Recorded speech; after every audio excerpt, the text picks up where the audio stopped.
ચાલો મિત્રો હવે આપણે જઈ રહ્યા છીએ આપણા ગામના બીડમાં. જો મિત્રો આ છે આપણા ગામની નદી.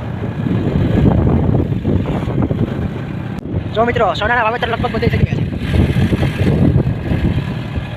જો મિત્રો હવે આપણું બીડ આવી ગયું છે. હવે આપણે આપણી ગાડીને મૂકી આપણે આપણું કામ છે એ કરીશું. જો મિત્રો ચણામાં લીલો ભરી ગયો છે.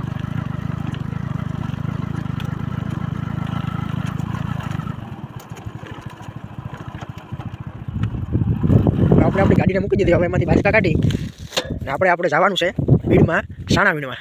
આ છે બીડ. આમાં ઘણી ભેંસો પણ સરે છે. તો ચાલો આપણે આપણું કામ શરૂ કરીએ. જોઈ શકો છો મિત્રો તમે, ફરતે ભેંસો અને ગાયો ચરે છે. પછી આપણે આપણું કાર્ય કરીએ છીએ. ફરતે ભેંસો છે, જોઈ શકો છો તમે. અને અહીંયા પાસે જ રસ્તો છે, ત્યાંથી ગાડીઓનું વાહન ચાલે છે. મિત્રો જોઈ શકો છો તમે, અહીંયા કેટલા બધી રોજડા પણ છે આ બીડમાં. જો મિત્રો હવે આપણું કાર્ય થઈ ગયું છે. હવે આપણે પાછા ઘરે જઈએ.